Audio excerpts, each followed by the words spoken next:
Hello and welcome back to Veteran Instincts. We've got new toys. Wave 8 has released and pretty much the entire 186 have been scrambling around to get it to the table.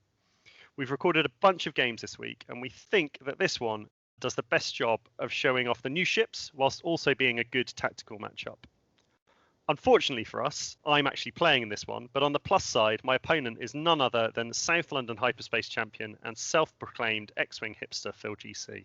Hi Phil. Hello.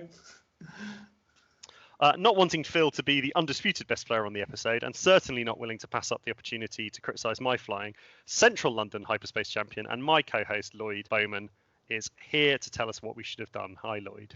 Hello. There's going to be a lot of new stuff in this episode. We'll explain the lists up top, but don't worry if you don't get it first time through. We'll try to re-explain abilities as and when they trigger. So Phil, why don't you start us off? What fresh hell is this? So I've always been a big fan of two-ship lists that are hyper-agile and hyper-mobile. So the ETA, I look at it as a source of absolute joy because it's the squirreliest of squirrely ships. Even sort of advanced sensors GUI struggles to keep up with the things that these can do. The trade-off is you only have 3 health per ship. So I'm running 2 ships at 185 odd points with a total of 6 health, which means that, a single bad dice roll is essentially game over. I've got Supernatural on Obi-Wan because it's cheap enough, and I've got precognitive reflexes on Anakin, so I can double pre-position with both ships if I have to. So it's just trying to pick out opportune moments to have a shot, disengage, come back in. In this list, Obi is more expensive. He's also easier to kill being I5 because if there's I6s out there, they can just pick on him. So that's why he's got R2-D2 to give him that little bit more durability. And he's also got Lone Wolf so that if he does get caught, he's got the best possible chance of mitigating damage. And why don't you finish this off by just going through the last few elements of the Anakin build? And I think you've probably covered your list. Yeah, Annie has R2A7, also referred to as Junobot. This is his get out of jail free card. It lets you change the speed of your maneuver up or down 1 from what you've set. So it's a very, very reactive card. You can dial in a hard 2, make it a hard 1 or a hard 3. So when you combine that with precognitive, obviously precognitive doesn't let you do an action after you've done your move, unlike Supernatural. It gives Annie the opportunity to boost or barrel roll in response to what you've done, and then change the dial to go, I don't want to be here, and sort of get some range or tuck in close to the side of something. It's a super, super strong card, particularly on ships with pre-positioning abilities. And to round it out, just because I'm not sure we've actually sort of spelled it out, both ships have stealth devices. Yes, stealth devices on 3 agility ships that have the Force and can evade seem really, really good. Yeah, and I'm sure we'll get into that as we go through the game. From my side, slightly more straightforward list. I liked the look of a new droid tri-fighter and also was interested to see what a separatist flavoured fire spray would play like. So I've got 2 of the I5 droid tri-fighters. They're limited to 2. You can't have more than 2 in the list. Their pilot ability is that during the system phase, they can spend a lock on a ship to look at that ship's dial. So a sort of sense-like ability, but having to set up and then spend the lock to achieve it. Both actually have advanced sensors. Not going to be massively useful in this game, in that my list doesn't have the bid and is moving first. But certainly in other matchups, the ability to boost or barrel roll prior to moving gives them a similar ability to your ships to react to what the opponent's done. And they've also got Intercept Booster, which is a modification which is unique to the droid tri-fighter. And so viewers who've been paying attention will have noticed that my ships have gone a very long way on the first turn. Intercept Booster gives you the slam action, and you can link to a red target lock if you want. It starts with 3 charges and starts as a face-up card. During the system phase, you have the choice to gain a disarm token, and if you don't, you flip the card, and the other side of the card has no ability. At the end of the phase, you lose a charge, and if you've got no active charges, you flip the card to its off side. So in short, you have, for a maximum of 3 turns, the ability to slam and link to target lock if you want. But in order to keep being able to do it, you have to be weapons disabled, so you cannot do it and shoot at the same time. So we've seen on the first turn, I've used that to kind of good effect to slam down the board. Was hoping to catch Phil out a little bit, but sort of just to be unexpectedly quick, really. The ability of his list to react to what I'm doing limits that a little bit. But I have managed to, on this second turn, swing yellow round here. And what yellow's attempting to do is to gain a target lock for use later in the game for that sensibility, or indeed to mod the attack.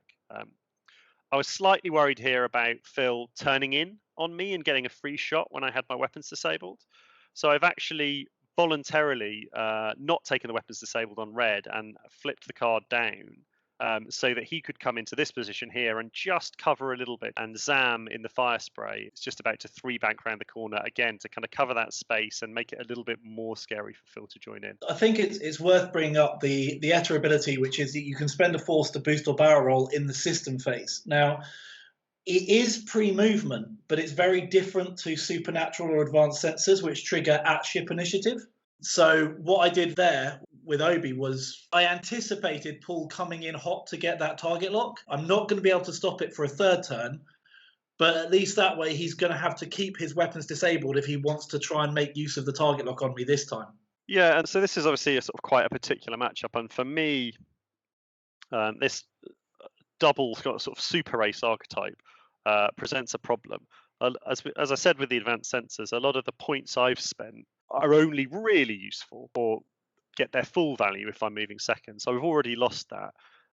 My game plan going in was that despite the fact I'm kind of a high initiative AC list, that's not viable. I have been out-aced. And what I'm trying to do is keep my ships together and keep my arcs wide enough so that I scare Phil around the board. And the longer I keep him flying away from me, the more likely he is to either have got himself slightly out of position and or spent a few force going into that opening engagement. And that's the kind of edge I need, because these guys are going to be incredibly hard to pin down, and even if I do, incredibly hard to damage. Phil, from your point of view, looking at my list, what's your game plan here? So you kind of touched on it there. So the ETA, I think, if I wanted to spend the entire game running away from you, I don't think there's anything you can actually do about it. The problem is, if I do that, I lose the game on final salvo because you have 9 dice and I have a total of 6. And it's no fun for anyone. And the difficulty with the ETA is getting it, you've got to get it in for meaningful shots. So at some point, I have to take a risk and engage you, but I have to make it on the best terms possible, which means, if you've got one firing arc on me at range 3, but I've got a free shot on one of your ships, then I'm okay with that.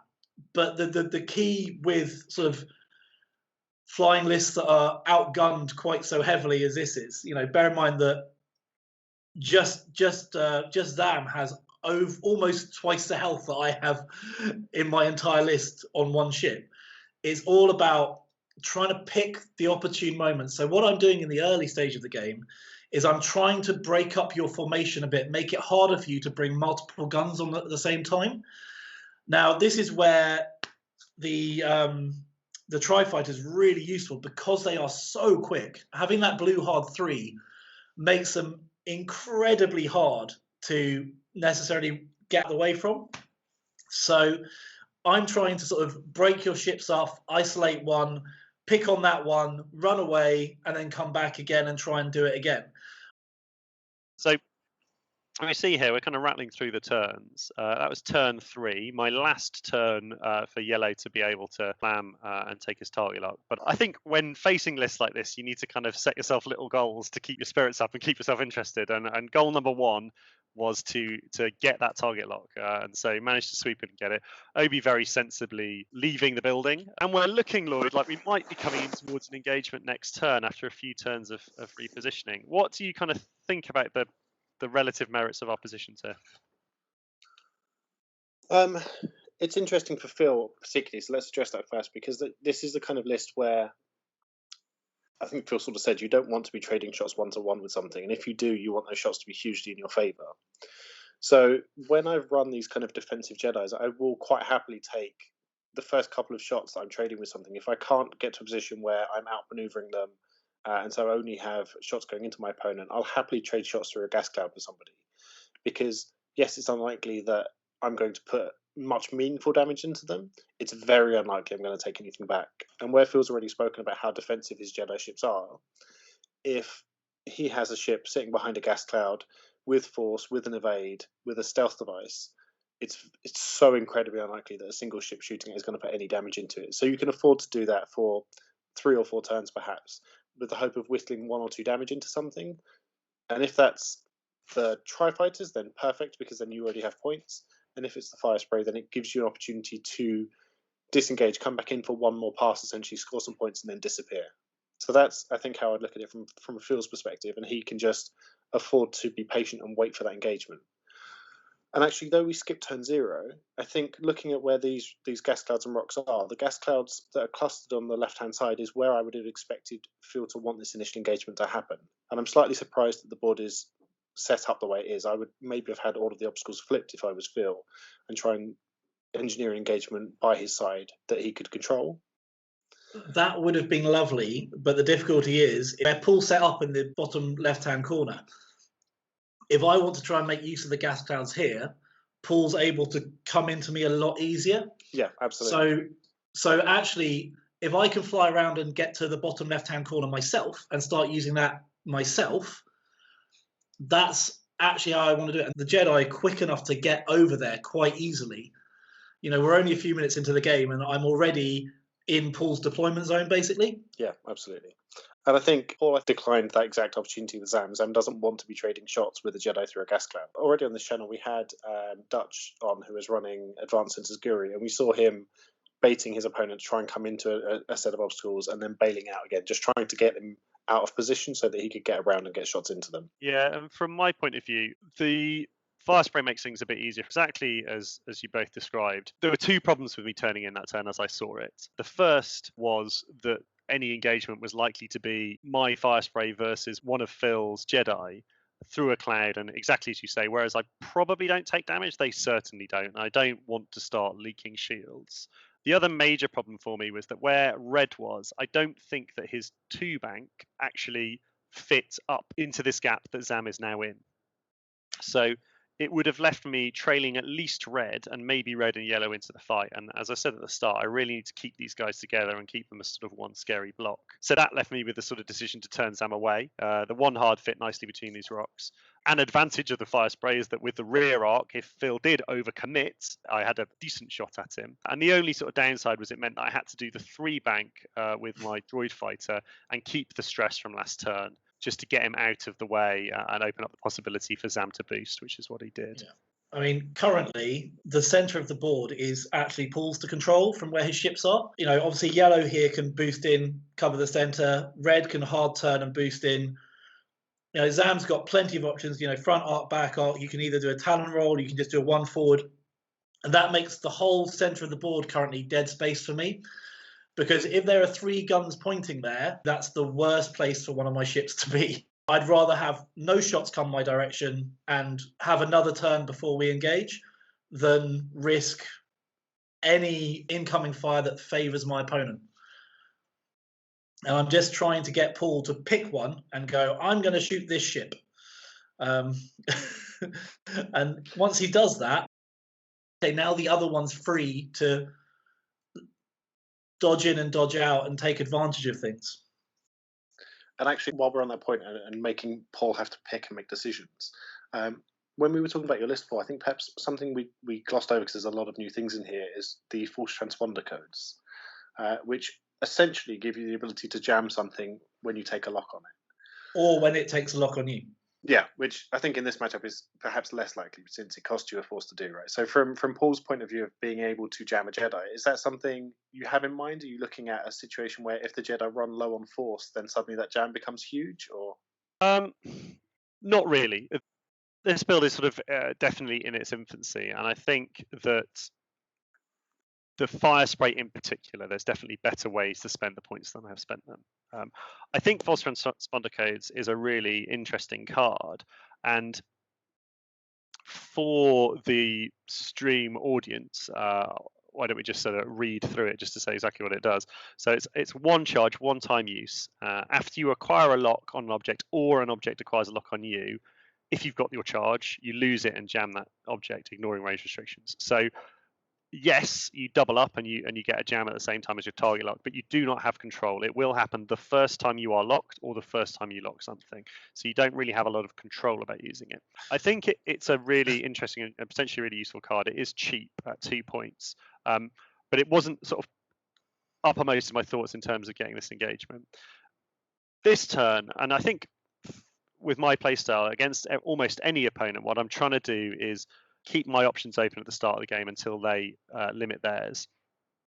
And this turn was an example of being able to use that. So where Phil started, I knew that the barrel roll in left him going over a rock, so he wasn't going to do that. So I had at least some information that Phil, if he was turning towards me, wouldn't be doing so in a particularly aggressive way. So that gave me the confidence to boost yellow round facing towards the centre of the board to scare Annie off, really. And red has been able to come in and cover Zam with a nice kind of overlapping arc as well, but as it is just out of range. So we got the first shot there into Obi, obstructed at range, which was 6 dice evade, and unsurprisingly I didn't do anything. And now we get Obi shooting back. Only 2 dice, but 2 crits. And actually, we've not really spoken about the Zam build. And I've got Dooku, and I decide to Dooku a focus. I've got my calculate. I've got the option to spend my friends calculate with the network calculations ability. And the combination of all of that and 5 agility means that I don't take any damage. Yeah. And we're on to the next turn. I think you can expect to see Dooku appearing an awful lot in Separatist lists now on. Again, he's maybe not seen all that much play. He's sort of like first edition Palpatine. Before any dice are rolled, you spend a force and nominate a dice result. If that dice result doesn't appear within any of the rolled dice, then you can change 1 to it. So, for instance, there I nominated a focus rather than an evade, and that might seem slightly counterintuitive. But there were 2 reasons. One was I had access to 2 calculates. So a focus is as good as an evade. Both will turn into evade. And in terms of rolls that would have seen me take damage, there are fewer focuses on the evade dice than there are evades. So had I nominated an evade and rolled 1 evade and nothing else, I wouldn't have been able to add an evade roll and I'd have taken that damage. By nominating a focus, then the only dice result that meant me taking damage was 1 focus on 5 dice, which is less likely than just a solitary evade. So that was the kind of maths there.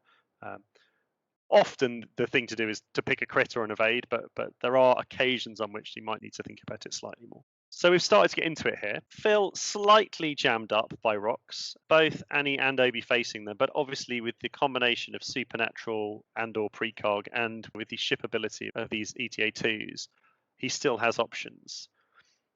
I kind of felt at this point, Lloyd, like I needed to make a choice. Like I needed to, at least with 2/3 of my list, pick a ship to target.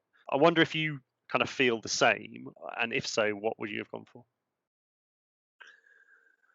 Well, I mean, it is in every way a 50-50 decision, isn't it?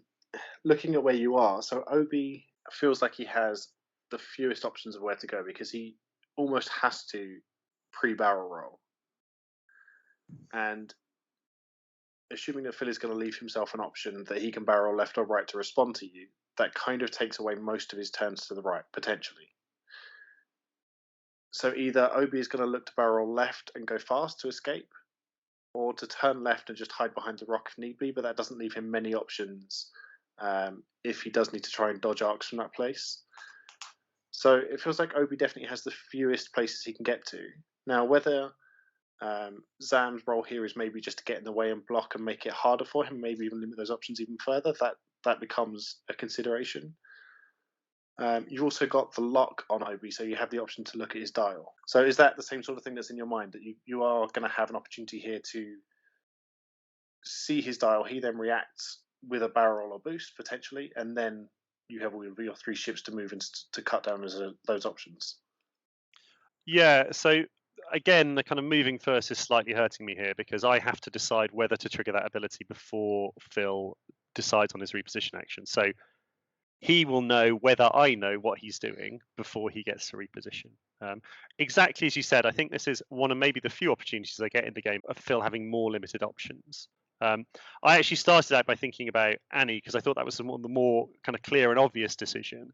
And therefore, I wanted to kind of get that mental load off my mind and then I could focus on Obi. So for me, Annie is doing a 2 hard turn to the left all day long.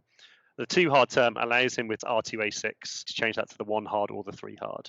And from where he is, he has the option to barrel roll in and turn towards my list, barrel roll out and 1 hard to again face my list but keeping distance if he needs to, or to boost to the right and hard 3 away and just get out of the fight. So that felt like an obvious safe move. Now over to Obi. He's got options. As you say, I completely agreed with you that turning to the right seemed unlikely because it would have forced him to move his barrel roll to the right. Doing something short, I also thought was unlikely because there was too much threat that could sort of potentially be brought upon this top left-hand corner of the board. And so I was kind of thinking he'd probably pick a quick maneuver. Maybe a K-turn, but I didn't think that I could react to it particularly well. So I chose not to spend the lock this turn. I felt that maybe I was going to get a better opportunity later in the game, just because I couldn't think of a move where knowing it would really help me to make a decision. I think you're right, Paul, that spending that lock here would have actually just given me information because it kind of tells me that you're going for Obi. So I get to respond to it better. And I think keeping it for when you're actually in a bit of a close dogfight and it's, if I'm stuck between 2 rocks and I can't barrel roll here or I can't boost there, there's lots and lots of things that you can suddenly move in and limit my options with, which I don't think you can do from range 3 nearly as well. Yeah, and so what I decide to do is I decide that I cannot allow Annie to come into the centre of the board uncontested. I was hampered a bit by yellow and red being at 45 degrees from each other in terms of their facing and both being stressed. And that's where the lack of blue banks on these guys really hurt me. There wasn't a way for me to bring everything into the center of the board, and there wasn't a way for me to bring everything up into this top corner. So yellow goes straight to threaten Annie, hopefully force him to turn away. Because of the ability of Annie to barrel roll out and hard turn in, I thought that yellow alone wasn't going to be enough. So you're about to see me bring Sam back into that gap as well. And that just left me the problem of what to do with red. I considered bringing him straight up into the gap between the rock and the gas cloud. But I thought that this position he's ended up here was more likely to cause Obi trouble. I checked with Phil that these guys didn't have a 1 straight. And thought that there's not many moves on Obi's dial that allow him to get the shot on the droid fighter from where he is. This coming up, though, I think is my first mistake of the game. So I move Zam in here, and I'm still worried about the barrel roll away with Annie and then the 1 turn back in and trading sort of 1-to-1 shots with my yellow tri-fighter. Because of that, I decide to boost. And I think that was a sort of incorrect decision, really. I'm also kind of thinking if then Phil runs, I might nick a shot on him and sort of get 3 shots into him. We'll maybe wait to see Phil's move and then we'll talk through why that was a mistake. So Obi, as predicted, is going straight, very sensible, kind of probably his safest move. To be able to threaten that, I would have had to bank Zam towards that board edge, and that felt like really limiting myself. So I think that was quite a sensible move. Just takes the evade under no threat and is in a nice position to come into the rear of the list. And now we get the barrel roll in from Annie. And as soon as Phil does that, my heart sinks. And I realise that the hard turn, which I thought would have had to be a 1 hard to get past this asteroid, can actually be any of them. And we see the 2 hard here, which has fit Phil exactly into my side arc. A really nice maneuver, combination of the precog and sort of the ability to change the maneuver done, change the hard turn between the 1, 2, or the 3. Thankfully for me, just out of range of Obi, so it doesn't get a focus from Obi's ability, but does get this free shot into the side of Zam, who is not going to be firing back. So again, starting to see the kind of weakness of these ETAs with where they're 2 dice primary out of bullseye, only the 3 and just rolling the 2. Here I've got no focus token and I've got no offensive shot, or certainly not a good one. Range 3 out of the back, maybe into an evaded Obi-Wan. So I go ahead and I decide to Dooku, and on this occasion I Dooku and evade, which means that I'm going to take a maximum of 1 damage, or in fact, I'm going to take 1 damage. If you hadn't done the boost, Annie would have, as you said earlier, had to boost and then hard 3 round the rock. But the difficulty with that would mean that Zam, the following turn, could just do a 1 bank and cover. If you look between the asteroid in the center and the clouds to the northeast of the center, that whole lane, Zam just goes, cool, you can't be in that.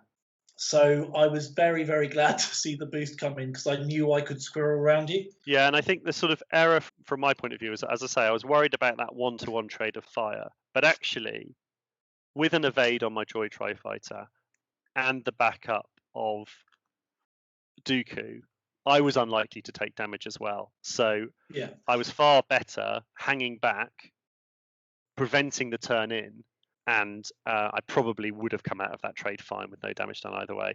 As it is, slight error from us, and I rolled 2 dice despite being outmaneuvered.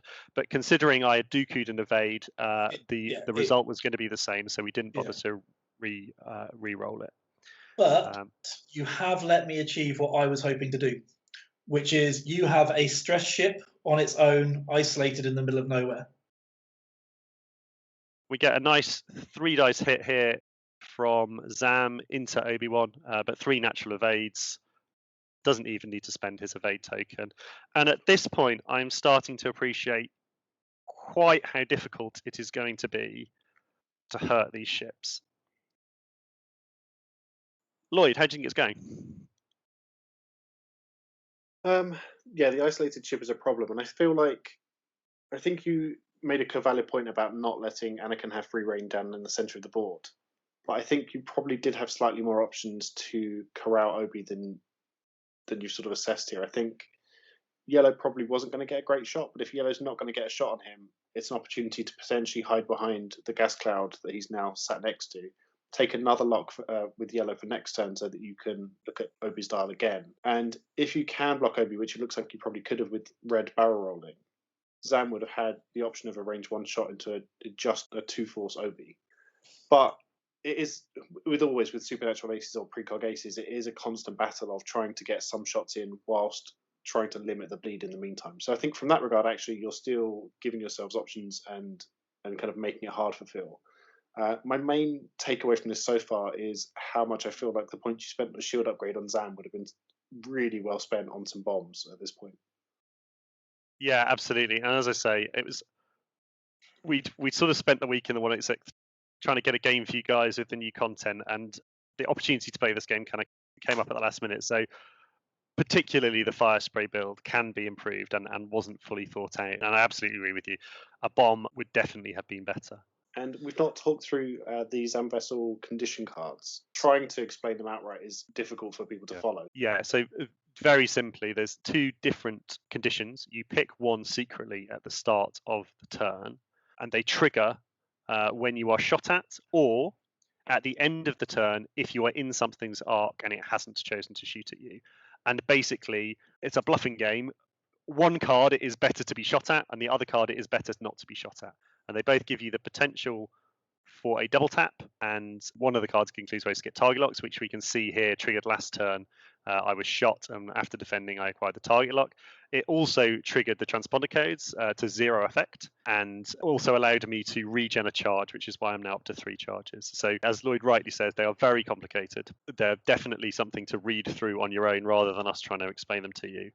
But basically, it's a question of should Phil shoot me or not? And based on that, I may get an extra attack, I may get a free target lock, and something will happen to the amount of charges that I've got.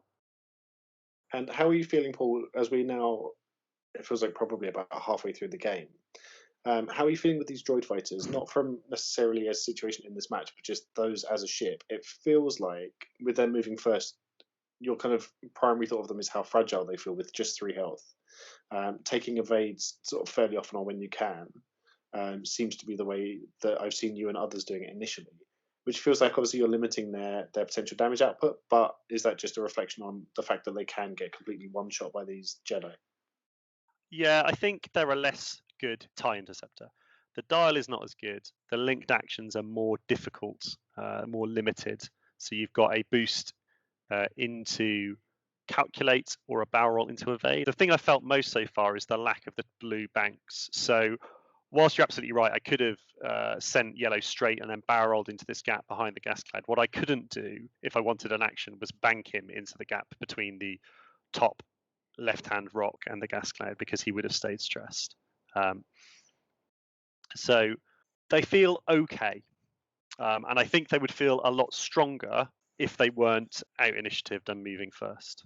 I think you either want to sort of take the lower initiative ones and kind of spam them, at which point, you know, one will die, but that's fine. You've got a lot of 3 dice guns. Or if you're taking these guys, you really want them to be moving second. Having said that, I did really enjoy the slam ability at the start, and I think there is a lot of utility that can be gained from that if played right. So we see here, we're going into the next turn. Annie has, in the system phase, boosted round to come down towards my droid fighter here. I spent a little while thinking about the best way. I was kind of tempted to go slowly and straight with Zam in an attempt to get a decent rear arc shot this turn. But I decided that it was more sensible to have him turned around and able to kind of pressure back into this area of the board, because it seemed to be where the fight was going to happen. Yellow didn't have much option. He's just kind of getting into a position again to threaten this top corner next turn. And red has gone as far away as he possibly could and taken an evade. Obi there with the Talon roll, which is purple, so we're able to boost back in. And Annie coming around the corner. Big sigh of relief here that my nubs are in the bullseye arc, but my base is not. So only taking 4 dice here at range and have the evade. So I'm hoping not to take any damage. Also, I've turned off my own lone wolf, and I can't use Obi's ability to give 3 focuses because there's no enemy ship close enough. So I'm relying on naked dice versus more naked dice, but with an evade token. So I'm not expecting much. And 1 hit there from Anakin, 1 natural evade. Glad to not spend the evade token there. Was outmaneuvered, so only had the 3 dice. And then a nice 2 hits from Obi, but I get my proper 4 dice here. And the evade token is just enough to prevent me taking damage. From a game state point of view, at this point, I'm looking at the clock and genuinely starting to think that final salvo might be my most reliable win condition. I think also it's worth pointing out that showed the weakness of the ETA. Like, I only need to land 2 damage on that ship to half it, but pushing damage through without mods, you want to be positioning, you want to be taking evade tokens. It's a purple target lock, which is expensive on a ship that spends its force doing other things as well. You know, in this turn, both my ships had to reposition to get the shot, and without any form of linked action, apart from, you know, Obi-Wan giving a free focus in the right conditions, it's very hard to push meaningful damage through on anything. Even, you know, Django at range 3 there, I'm not expecting to do any damage to. So I've got away with that isolated ship at least for a turn. And coming into this turn, it feels like I'm starting to get an opportunity. Against these sort of hyper maneuverable aces, the corners are your friends, right? The corners cut down their options massively. And Phil, this turn, is at least looking like he's heading into one. I've still got the target lock on Obi, so I still have that potential sense. And I've got a reasonably easy route to pressure the corner with both Zam with a kind of straight maneuver and a bank boost, and with the turn in from yellow. So my sort of main thought was, how do I keep red safe whilst all that is happening? You know, getting some shots on these guys in the corner is nice, certainly if I'm then able to pressure again the turn after. But if I lose a ship in the process, I'm starting to get behind on points and give myself a mountain to climb. So I think I sort of plan things in a slightly wrong order, and I plan a move to get red safe and then start to think about whether I'm going to sense Obi-Wan. And I just wonder whether this would have been a turn where I could have taken an aggressive 2 hard in and maybe started to look to block. As these ships move, let's talk a little bit about 2-ship super aces. So we've seen a lot of Boba Fett at various times throughout the game, often with Fen initially, and then as the kind of knowledge of that ship and maybe the competitive environment developed, we saw Boba's wingmates shift through Dengar, through Captain Nim and some others. Phil, what is it that has kept small ship aces out of the game as much as perhaps they could have been, because they certainly have lots of good matchups, and they're certainly a problem for a lot of people, including experienced players, to fly against. So why is it that we don't see more of them? At the moment, I would say it's generic efficiency, that you're able to have, if you look at the Malorus Swarm, you look at Sloane and her friends, there's an awful lot of ship on the board. And the problem isn't necessarily the guns, because the guns are often 2-dice guns. The difficulty for the Super Ace archetype at the moment is the lack of space. If there's nowhere for me to do a prepositional move to, I can't do a prepositional move, which means that I can get pinned down and stuck. And I think that's one of the reasons that they've really struggled. I think, I was running Guri Fen, did quite well with that. Guri isn't the problem in that list. The difficulty becomes Fen. That Fen is very predictable and easy to shut down. And when your opponent's got 7 ships, they can send 3 to block Fen, 1 to keep Guri out of the way, and still shoot Fen with 3 guns, which, if he's got no focus token, he's not going to be very happy about. So kind of for me, that's where I see the struggle for the 2-ship build at the moment, is in just the sheer massive ship on the table. The other difficulty is when you're looking at those ships and you're looking at an MOV breakdown. If these guys kill 2 Epsilon cadets, they've done 50 points. If you half Obi-Wan, which is less damage, you've basically done 50 points. And that trade-off becomes very, very difficult to manage when there's that many ships. Ships with 3-dice guns all the time are a bit better. And I think one of the dangers of the ETA is playing for the bullseye. It's why I've got outmaneuver on Annie instead of marksmanship. Because marksmanship autoblast is a great combination, but it kind of dictates that you chase that bullseye arc. And outmaneuver lets you have slightly less optimal attacks be effective. So when putting a list together with them, here's my win condition. If you half Obi, I've got to kill 3 of your ships and take nothing on Anakin. And that's really difficult. And speaking of things dying, I finally got myself some shots. So Obi, being a bit aggressive there, is going to have a decent range 1 shot into the back of red, but I do at least to get to shoot back. Annie, who's banked around the corner, also in arc, and a slightly tricky decision. Obi has more tokens but no force. Doesn't have his lone wolf on this turn because Annie is in close proximity. And I think I've got the unobstructed and better range shots. So we're going for Obi here. 2 hits into 4 dice because that's stealth device. And unfortunately for me, 2 evades. So not even having to spend a token. Zam following up. Also a range 2 shot, but only the force for modification. And with Obi sitting there on focus evade, I decide not to spend Dooku or the force because I think that it is better used as a defensive mod for the red Tri-Fighter rather than a forlorn hope of pushing damage through. And we see there, 1 hit would have been 2 hits into 2 evades. Obi again would have got away with that without even spending the evade. And so now the shot this turn that's really going to matter. Obi has a range 1 shot into the red Tri-Fighter. Again, not in bullseye. I believe that's 3 hits, 1 rolled off the board. Dooku'd an evade, but the evade comes up, so no addition there. Spend my calculate and take a damage. So first damage of the game done. And that's okay for me. I'm not halved. It's not a disaster. But red is still looking in a slightly tricky position in terms of contributing to the game.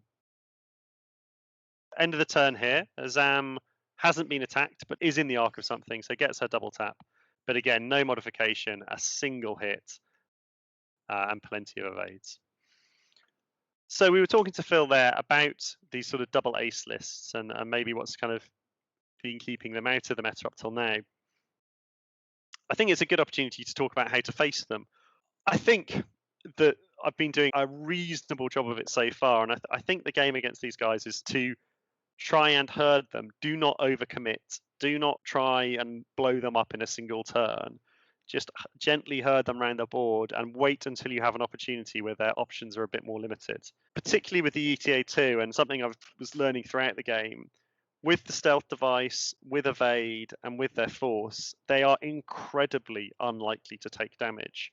And I think a sort of additional bit with the ETAs, if you're facing them, is that not only do you need to be herding them to limit their options, you also need to wait for the point where they've spent some force. So going into this turn, we've got Obi quite close to a rock, quite close to my ships, and on one force. This feels like it might be an opportunity to do some damage. Unfortunately, last turn I spent my lot, and having done so, I knew that Obi was either going to end up where he is, or wouldn't have boosted and would have ended up facing along the board edge a bit further back. And I think, again, my second mistake of the game, I missed an opportunity here. Knowing that Obi was going to be where he is or thereabouts, I think I should have boosted in with yellow. I knew Obi couldn't get past me, and I know that if I'm going to do damage to these ships with their stealth device, with their defensive tokens, I need as many attack dice as possible. So I think in hindsight, knowing where Obi's going to be, I should have been a bit bolder with yellow. But nevertheless, Obi's still in a little spot of bother, has slightly limited options, needs to find a way to get out of the situation. Lloyd, looking at it now, what are you predicting in terms of both of our moves? Well, perhaps before we get to that, I think you've done 2/3 of a really good job. Getting multiple shots onto a ship that is moving after you, has supernatural, has native boost and barrel roll, and has the system phase boost and barrel roll. It has so many options, and you've given yourself a situation where you've got two, if you include Zam's bonus shot, 3 shots into a ship in one turn, which is to be applauded. Essentially, it's incredibly hard to do, and is the kind of thing you spend most of the game trying to engineer. That said, I think Red has really missed a lot of opportunities to contribute. It's kind of, he got a bit scared off. Hasn't contributed anything for the last round or two, and again is going to struggle to contribute anything this round. So I think the yellow and Zam's play has been very good. But if there's a lesson to take from you there, it is that the Red just hasn't contributed. And you need those overlapping arcs, and you need those multiple shots on. So if Red had been a little bolder, perhaps a block was in play, perhaps threatening one of Phil's ships so that you were isolating one in return would have been the way to go. Yeah, I think that's fair enough. I think the turn out with Red, when he kind of left the other two, was not necessarily a mistake. And actually, I think the fact that Red was over there in a corner on his own is what's allowed me to kind of get this position. It kind of tempted Phil over there. But I completely agree with you that Red's opportunity to kind of get involved again was last turn, when if I'd done the 2 hard, again, having sensed Obi and knowing where he was, I could have been barreling into block positions. I could have been threatening shots on Annie. But the 3 hard was too cowardly, too much of a runaway move, and has resulted in him being out of the title of the firm. So I think I liked my turn away with Red, but last turn was a mistake. Yeah, I think I agree. And so in terms of options here, so it is difficult, right? Because you still have, as we've said, so many options available for Phil as to what he wants to do. Now, it's interesting from your side, Paul, looking at it and kind of having the aces having so many options available, even with Obi on reduced force. Like, he could just completely disengage this turn, run for distance and take an evade, but you do have to account for all of the other places he can end up at if he wants to get shots. But it's interesting as well, because presumably from Phil's side, it feels the complete opposite, in that you're still having to account for all of the possible positions that Paul's ships can end up in, so that you don't get blocked, so that you don't lose your preposition actions. Yeah, so whilst we talk about that, Phil, very kindly, I had an order of operations mistake there, intending to bump Zam into this position and not one bank him onto that rock. Phil very kindly allowed me to undo Red's move and perform it after Zam had bumped, rather than move out of the way. I think this K turn from Phil, I couldn't see a way of threatening it, and for that reason, I was pretty sure Phil was going to do it. So that was the reasoning for Yellow's move, and sort of trying to get into this position that is, 1, a decent distance away from Obi, and 2, difficult for Anakin to threaten. And I'd kind of thought going into the move that Red was going to be relatively safe with that rock, with the evade, and that Annie was going to find it difficult to get at him. I must admit, I thought with Zam you were going to 2-turn her to the left and cover that space slightly more. Although I suppose the counter to that then is that Obi could have then just supernatural boosted forward and K-turned and gotten a bit more range. If you'd done the hard 2, I would have barrel rolled to the left and then K turned over the top of you, landing in your side arc, I'd land on the cloud, but I don't really care because there's no shots. Yeah, absolutely. Yeah, it felt like an overcommit, although I don't love where I've ended up, I've got to say either. And as we see there, a bit of misjudgment with TTS, did not think that one hard fit. And the barrel roll back, unfortunately, has not given me the obstruction I thought I was going to get. So we go into this attack phase with me having one shot with a target lock and a force, but through a rock, so going to be a 5 agility ship. And Annie starting off with this very good shot. So again, no bullseye, but we do have the outmaneuver. So it's going to be 3 dice into 2. A good roll from Anakin there. Gets to spend his focus for 3 hits. Keeps 2 force for defense. And I need some paint. So I think, given the risk of dying, I go ahead and Dooku and evade here. Cannot take the risk of taking 2 damage and blowing up. So Dooku and evade, which should guarantee me 2 evades. And again, Dooku changes one of those to an evade. The evade token changes the other, and I take 1 damage. But I am halved, and I am now behind in the game. So my plan, or at least option, of playing for final salvo has gone. Zam's ability here. The double tap costs you 2 charges, and having used it the previous turn, I was down to 1 charge. So Phil knew on this occasion that not shooting me was the correct choice. It was also the correct choice from a game state point of view, but he didn't have to worry about it. So this is going to be my one and only shot of the turn. Looks good until you realise I don't have a focus token, having bumped, but I do have the lock, and I decide that with 4 dice, this is a reasonable time to spend it. But only getting 3 hits, I'm already pretty resigned to the fact I'm not getting damage through. Not a great roll from Phil, though, and he does have to spend 2 force to not take any damage. So Phil is now in the driver's seat. He's got the points lead. He's got another shot coming up from Obi-Wan at range, but in bullseye, which is a bit of a shame for me. Obi triggering Annie's ability this turn to shed the stress from his K turn and took a focus. Luckily for me, only the 2 hits, but Lone Wolves gets that 3rd, spending the focus. And I am very lucky to get a good evade result. So this turn could have been a disaster and is only a bit of a problem. So as I was saying, now Phil is in the box seat. He's got the points lead. He doesn't necessarily need to engage for the rest of the game. And I need to find a way to do damage to ships that so far have been very difficult to get arc on, let alone put damage through. Lloyd, is it all over? It's never over until the end of the game. So no. I'm just looking at options for you here. So just talking through game state. So Obi is not stressed. Is that correct? Yeah. Annie's ability went no stress. Yeah. My yellow droid fighter is stressed, and I think we can pick that up in a second. So knowing that there's not very long left in the game, we're down to, I would say, probably the last couple of turns at this stage. Does that feel about right? 2 or 3 left. And knowing how hard it is to chip damage into these ships, you are running low on the number of opportunities you have left to put damage into them. So I must admit, my first impression is to go for something that feels a bit like a Hail Mary and requires essentially Phil to cooperate. So my first thought actually is, can you force Anakin to go across that rock? Now, obviously, he has precognitive reflexes and he has his ship chassis. So in the system phase, he can reposition. But being at I6, he's much more likely to want to reposition after he's seen where your ships move to. So there is a chance that you could block both of his barrel rolls and force him to go across the rock.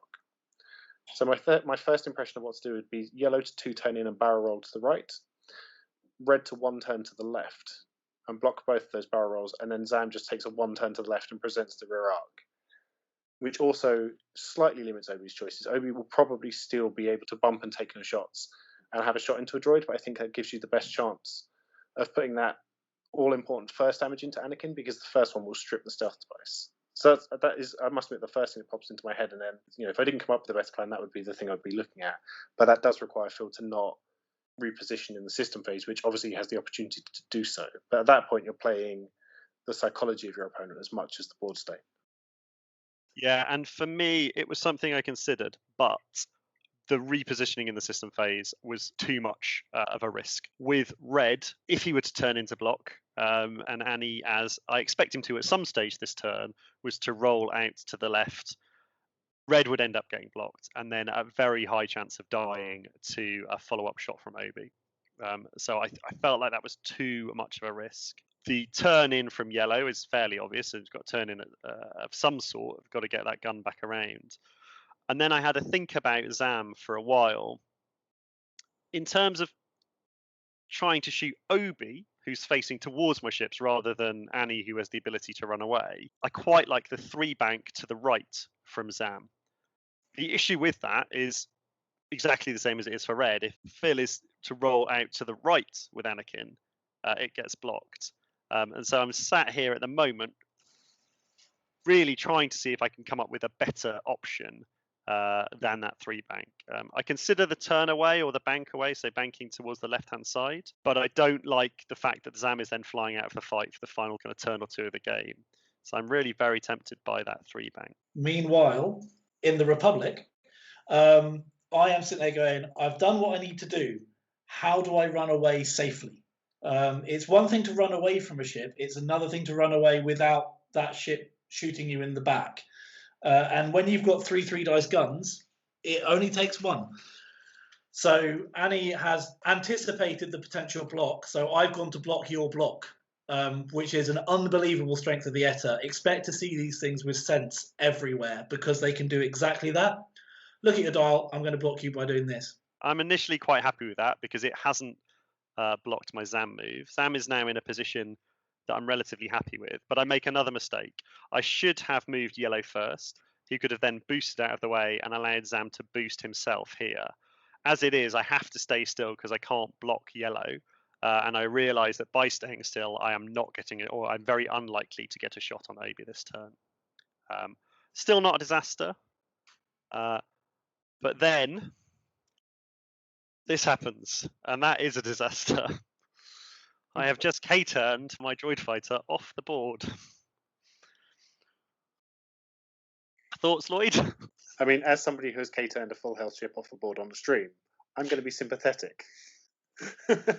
But in this instance, you do also have a 3K, so you could have pulled a slower K-turn if that was the option instead. Now, I think probably that bumps Anakin from where he is, but there were other options available to you. You do also have a 1 Talon, but I'm assuming the 1 Talon doesn't give you very many options for sure. Yes. The 3K I think would have fit. I agree with you that the 1 Talon roll is too short. It leaves me too close to everything, and in fact, it gives Annie the opportunity to just fly up behind me and shoot me. The 3K would have been fine, and honestly, you shouldn't be sympathetic because the reason I flew off the board was not a calculated risk. It was just not thinking about it. I decided I was K-turning him. I decided that he wouldn't be shot at if he was K-turned, and he'd be in a position to get shots the turn after. And then did not think any more about it. And at the point I set his dial, because of how I'd got my camera set up, I wasn't even looking at the board. So it really just was sort of lazy, poor play. The 3K there would have been absolutely fine. In fact, would have been much better. I was surprised to see the 5 go off, but certainly had I spent more than 2 seconds planning the move, I think I'd have been able to avoid that. But it does leave me in a bad spot. I've just given up another half of a ship. I've got 1 less arc to catch Phil, and now halving Obi isn't quite enough to get me the game. So I need to kill something. Meanwhile, I've had to make a difficult decision here. Annie's obvious. Annie is just running. He's like, I'm done. I've done my bit. Thank you. Contributed. Bye. Annie's getting out of there. Obi had an interesting choice to make because if I turn away, but you've read that I'm turning away, then there's a very good chance that Zam just ends up behind me with a free shot. So I almost have to turn into you to give myself options to reposition and get out the way and things. Yeah, and so K-turning was not the only thing that went wrong at this point. We also have a technical glitch and we lose the stream for a couple of minutes. We are going to continue and we'll talk you through the moves that happen. And with 2 turns left in the game, I think it's been a good enough game that we thought that it was worth it, but we apologise for the less than perfect stream on this occasion. So yeah, as you say, Phil, Obi turns in, and whilst the camera was down, We saw the 2 hard from the yellow droid fighter, clearing its stress. Obi, supernatural reflexed a boost and hard 2'd, which nicely sat him out of arc and was able to take the focus for offense. And Anakin just got out of dodge, 5 straightforward, and I think may have even boosted. So now we return to the game. The only attack this turn was Obi-Wan into Zam. Nice 3 hits, if I remember. Didn't even have to spend the focus. Zam rolling 1 focus, having Dooku'd the evade, and takes a further 2 shields. Meanwhile, Obi-Wan is wishing he'd done a hard 2 the other way, and then it would be game over because there'd be no threat and I'd be gone. Yeah, absolutely. But as you were explaining, the risk there was if I'd called it with Zam that he could potentially be in trouble. Yeah. So we're now at an interesting point. I look at the clock at this stage and there's about 5 minutes left. I've just flown a ship off the board and I've taken a couple more damage. I need to kill a Jedi and I'm not going to see Anakin again. So the problem has at least been simplified for me. I need to somehow kill Obi-Wan. Lloyd, any ideas? So with 5 minutes left on the clock, you have ordinarily between 1 and 2 turns. You're playing Phil, so potentially 2 to 3 turns. But let's assume 2 if you're playing quickly. So the target lock you have on Obi is still from yellow, is that correct? Zam's reacquired the lock. Okay. From his ability last turn. So let's think. So I think it's probably easier to start by looking at where Obi can get to, which is a lot of places because he's supernatural. So if Zam doesn't move, Obi can still barrel roll to the right with supernatural. Can potentially boost forward, but I'm not 100% convinced that that fits. And you guys would have had a better look at that with arcs in the previous round. So Zam could move first. Actually, if you move first, you are still going to bump into yellow, and the boost forward will then fit. So Obi has both of his pre-position options, and with 2 force, I would imagine Obi is probably looking to just bump Zam. That is the safest place to be at that point, and just take a shot from the droid fighter. The choices for you, Paul, then come down to, do you think it's this turn or next turn that you get the best shot? And I would be tempted to try and look at this turn setting up those shots. So if you can take perhaps a lock with the tri-fighter, that will also give you extra information for next turn. So then it's, what do you do this turn to keep Obi's options limited? And I'm inclined to say something like Zam moving first and bumping, and then the droid doing a 1 turn to the right and taking a target lock. Yeah, and I think that's a really nice assessment. And I considered the self-bump with Zam to sort of be in an awkward position from Obi. What was worrying me was whether this was going to be the last turn or not. So that is a fine plan if there are 2 turns left, and at least gives me some options. It is a terrible plan if there's 1 turn left, because realistically I am not going to kill Obi with a single shot. And I didn't know it was going to be really close. Obviously, sort of my time taken thinking about this had got the clock ticking down a little bit, and I decided I needed to take a massive risk. And I thought I needed to do something unexpected. So I do the 2 straightforwards. And the reason for that is twofold. It gets my rear arc nice and wide. And because if there is another turn, Zam is off the board and I have lost this game by miles, I thought that Phil might not have accounted for it. So I do that. I bring yellow round. I don't like where yellow's arc is. I really think I need 2 shots here. So I decide to barrel roll in and to the right, which in hindsight is maybe not the best decision, but that's what I do. Thinking about whether to do it or not helpfully takes a couple of seconds, which at this stage is very important for me. And that's it. That's my play. That's my gambit. And now it's whether Obi gets out of it or not. And looking at it now, I'm fully expecting Obi to bank boost and then 5 straight off into the distance. But it's not what he does, Phil. No, I was umming and ahhing. My concern was, again, do we have 1 turn left or 2 turn left? Because if we've got 1 turn left, I want to get away from being shot. If we've got 2 turns left, I want to get away from being shot. I was expecting the hard 2 boost or a hard 1 boost. So I was going, well, if I do a bank, I'm going to end up in your rear arc with nothing I can do about it. So I changed my dial about 4 times and ended up doing a hard 1 to the right, which was an amazing move for those who are well practiced at landing on rocks. Yeah, and we see here, it turns out to be pretty disastrous. We've got the force spend from the supernatural reflexes. We've got clipping the rock for no actions. And we have a little bit of a think about whether you can give yourself a focus or not, and realize that you don't quite meet the prerequisites for doing so. Just out of range. And I've got no force, which is the key. Luckily, roll for the rock. I was kind of really hoping you get hit there, but don't. Self-device goes, it's game over here. And then here Zam really lets me down with the re-roll of hit focus into blanks. I needed 3 hits, and I do no damage.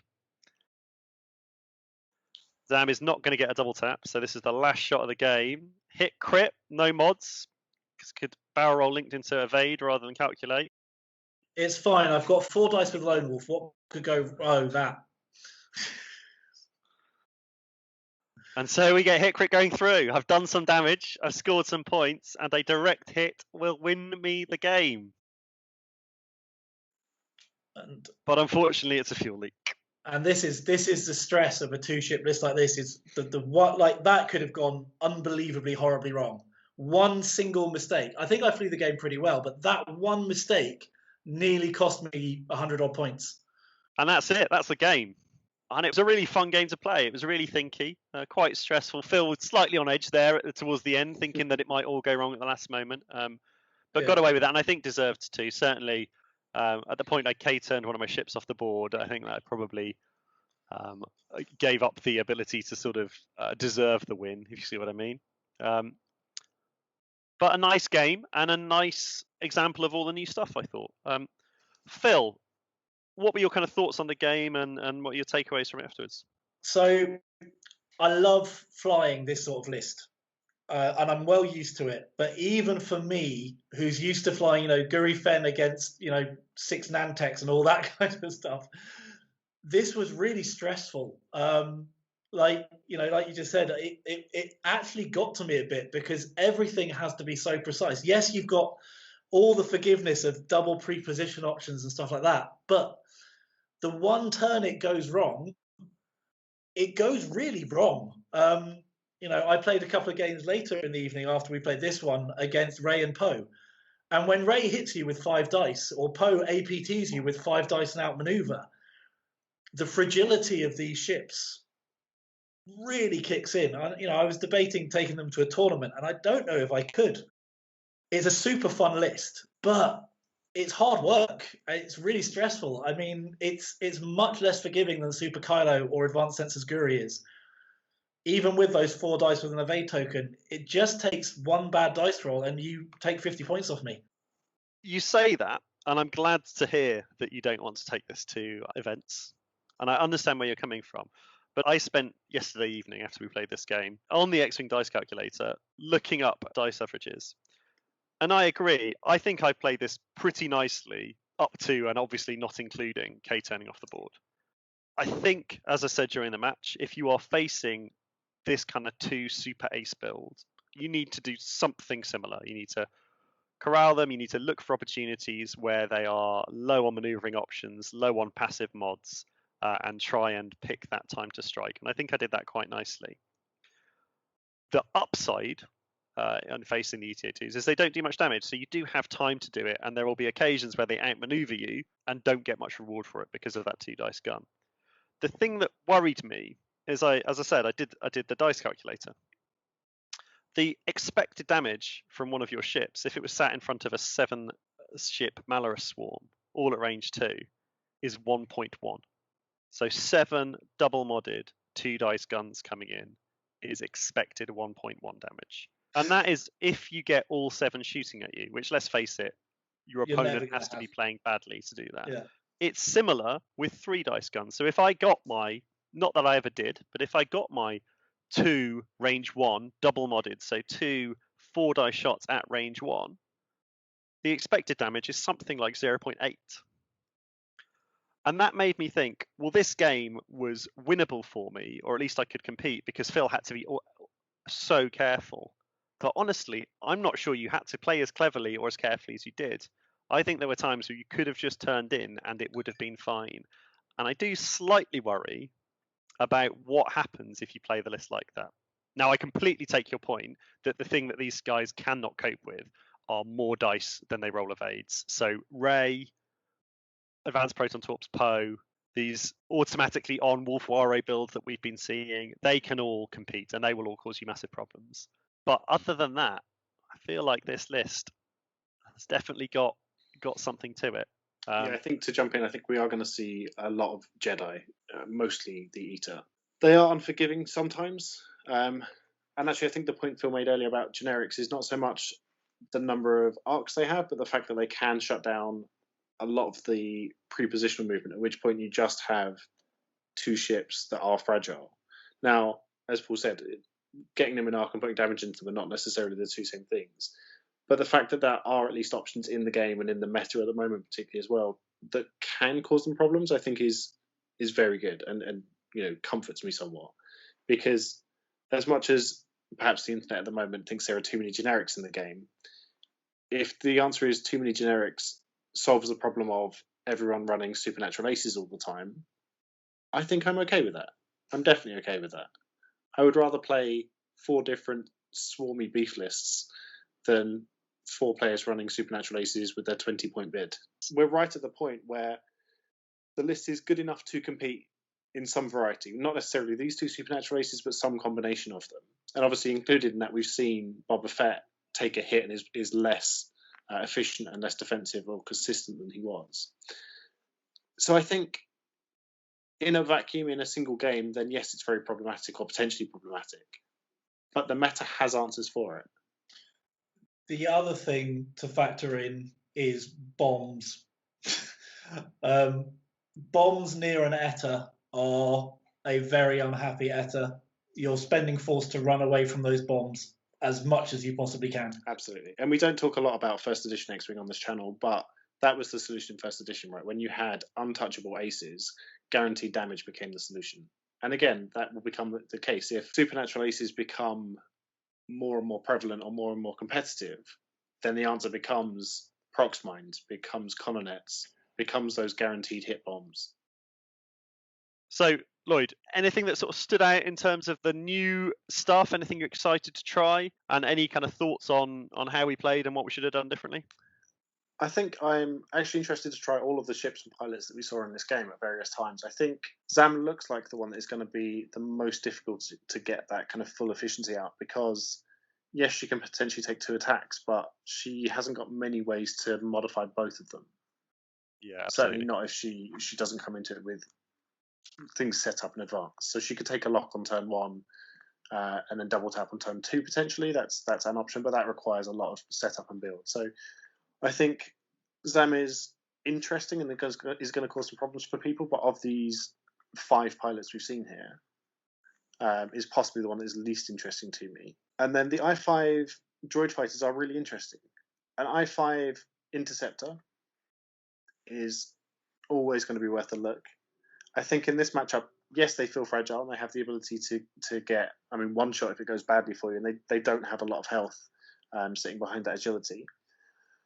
But that is offset by the fact that they can, again, with some setup, look at your opponent's style and do that with perfect information, regardless of initiative.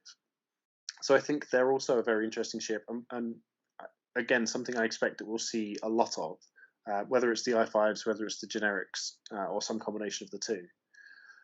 And then actually Obi and Annie again in the ETAs. The abilities are situational perhaps, but not so situational that they're once or so a game. I think you will get the opportunities to trigger them more as people become more and more familiar with them. If I think back to the Aether Sprite pilot abilities, when they came out, there was a lot of those that people felt were very situational and a lot of things that people felt were going to be very difficult to trigger, and they've become ever present and constantly used. So I think that the amount of force that they have, the sort of nimbleness of the ships, will mean people will spend the time to maximize those abilities. In terms of how you flew, I mean, I think we've covered it quite a lot during the game. I would just say, probably as my final thought, if you're going to K-turn, make sure it doesn't go off the board. A fine final thought and a nice place to end it. So thanks everyone for watching. Thanks to Phil for joining us. Thank you for having me. And we will see you in 2 weeks' time for the Cursed episode, where we finally get a look at some T70s and one of the tie breeds. Thanks very much, everyone.